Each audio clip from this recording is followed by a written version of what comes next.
Olá, sejam bem-vindos a mais este episódio da apresentação do nosso Outlook para 2025. Desta feita, conto com o meu colega David Afonso, gestor no nosso Departamento de Ações, onde vamos falar sobre os mercados acionistas e que oportunidades vemos para este ano.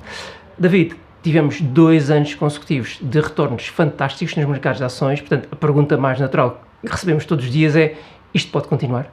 Bom, Rui, olá. Efetivamente, nós achamos que ainda há pernas para o mercado andar. Nós fizemos um exercício interno na equipa de ações em que nós voltamos a perspectivar um ano de ganhos para os mercados acionistas. Nesse campo, o que nós estamos à espera é que o crescimento venha sobretudo da parte dos resultados empresariais. Vemos que a economia saiu muito bem daquele ambiente de taxas de juros muito elevadas que enfrentou. Sim. Não houve recessão, continuou a performar bastante bem. Portanto, nós achamos que as empresas poderão continuar a fazer bons resultados nesse campo. Portanto, a chave será efetivamente o crescimento. Por outro lado, no que toca aos múltiplos, nós vemos aqui duas forças opostas. Por um lado, vemos que em termos históricos, efetivamente, elas já parecem estar num nível um bocadinho elevado, mas nós achamos que talvez o paradigma esteja a mudar. Por um lado, os investidores poderão estar mais dispostos a fazer aquisições a múltiplos mais elevados e, por outro, o paradigma em termos empresariais pode efetivamente ter mudado. Se pensarmos um bocadinho, as empresas hoje em dia são bastante diferentes do que eram no passado, há 30 anos atrás, por exemplo. Sim. São muito mais tecnológicas, a capacidade de terem economias de escala é muito superior. Portanto, achamos que pode haver aqui algum suporte para estes múltiplos um pouco mais caros face à média histórica. Por fim, se olharmos aqui para um ambiente de retorno total, a questão dos dividendos serão efetivamente mais importantes na parte europeia. Vemos aqui algum suporte vindo por essa via, porque na parte europeia não existe tantas oportunidades de crescimento como nós temos vindo a assistir nos Estados Unidos e por essa via aqui pode dar algum suporte à parte europeia. Sim, eu comecei a perguntar dos retornos fantásticos mais uma vez em 2024, mas a verdade é que houve grandes divergências de retornos ao longo deste ano. Como é que tu viste esta evolução no ano passado e se vês este panorama manter-se ao longo de 2025? Bom, 2024, como disseste, foi bastante divergente, mas toda a gente ganhou, pelo menos isso. Sim. A verdade é essa. Vimos um S&P muito forte, a subir 25% em dólares, mas se pusermos aqui a apreciação do dólar, temos aqui retornos superiores a 33% para os investidores europeus. Depois tivemos também a Europa, se calhar no cômputo geral, com ganhos ligeiramente abaixo dos 10%. O Japão ali com retornos na casa dos 15% e depois os emergentes ali mais na casa dos 8%, aqui já contando também novamente com os efeitos cambiais. Para 2025, este excepcionalismo norte-americano, nós achamos que pode continuar. Muito por culpa então também deste novo paradigma que nós achamos que pode estar a existir. Porquê?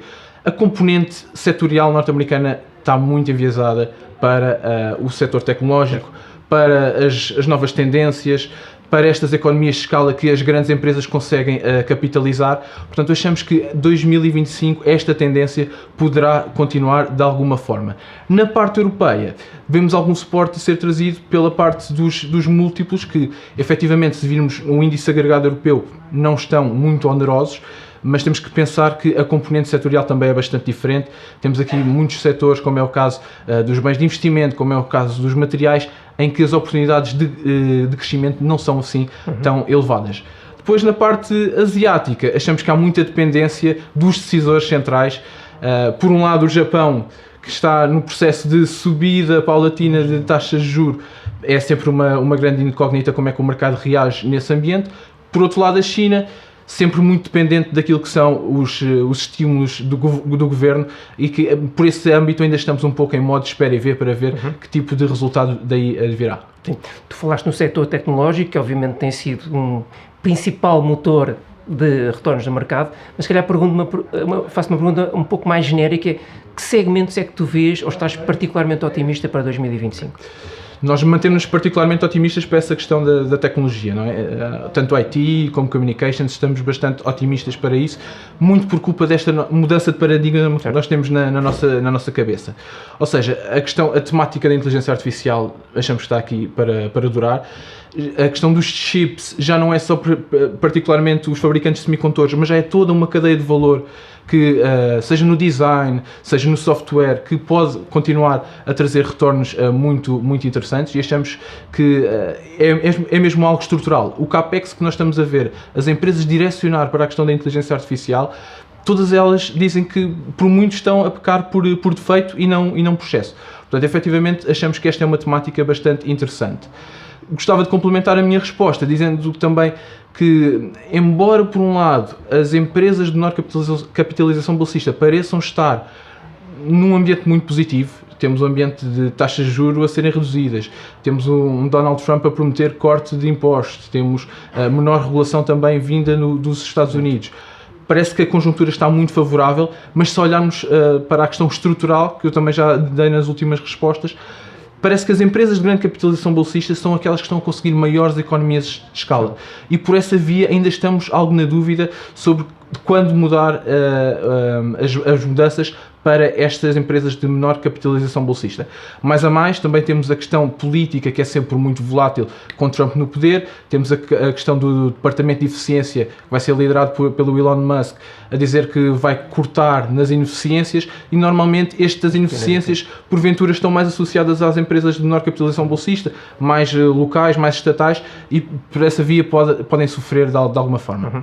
Apesar dessa visão, e se calhar para nós finalizarmos, David, uma visão relativamente otimista, mais uma vez para 2025, até porque não há razões, pelo menos nós não antecipamos razões para uma recessão económica ou para uma moderação muito significativa da evolução económica, mas dito isto, que riscos é que tu vês e que riscos é que nós devemos de alertar de alguma forma os nossos investidores para o próximo ano? Bom, a minha primeira pergunta e a tua primeira pergunta e a minha primeira resposta foi o nosso cenário central, mas efetivamente temos que sempre fazer assim um cenário um pouco mais negativo para trabalhar e para estarmos também alerta dos riscos que incorremos.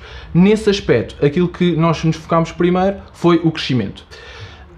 O mercado tem sido muito complacente com as ações, ou seja, por exemplo, o prémio de risco que os investidores estão a exigir às ações é muito, muito baixo, mas achamos que muito rapidamente esta complacência pode se transformar, os investidores passarem a ser implacáveis com o mercado, e basta que o crescimento dos resultados empresariais não seja tão grande como aquilo que o mercado está a esperar atualmente. Vê que não estou a falar de uma contração dos resultados, basta apenas que o crescimento não seja tão forte. Esse nós diríamos que será o principal risco por esta altura. Mas depois também temos os bancos centrais que têm um pano para mangas para enfrentar em 2025, caso a inflação não continue neste caminho descendente, e o que poderá, obviamente, obrigar a que os bancos centrais continuem com as taxas bastante elevadas, e isso também possa afetar o mercado acionista. Por fim, e não menos importante, a questão dos riscos geopolíticos. Por um lado, continuamos com os conflitos, tanto na Ucrânia como no Médio Oriente, nas notícias de todos os dias. Depois temos uma nova administração nos Estados Unidos, e se estivermos recordados, há 8 anos, quando Trump entrou na Casa Branca, também entrou com uma retórica muito semelhante, em que falava das políticas aduaneiras, da guerra comercial com a China, que foi bastante agressiva. 8 anos envolvidos, a China também já se precaveu, também já está de alguma forma diferente. Não obstante, Donald Trump é sempre uma incógnita, e daí, por exemplo, a questão das tarifas aduaneiras pode trazer inflação, claramente, certo. E isso pode então maniatar os bancos centrais no seu caminho de descidas, que é aquilo que se, pelo menos por enquanto, que ainda se perspectiva para a economia mundial. Sim, como dizias, apesar do discurso não ser totalmente divergente do que foi há 8 anos atrás, parece desta feita um bocadinho mais agressivo. Vamos ver o que é que passa depois na prática. David, obrigado mais uma vez pela tua presença, obrigado a todos que nos acompanharam. Não percam os próximos episódios, onde vamos continuar a falar do Outlook para 2025. Até já!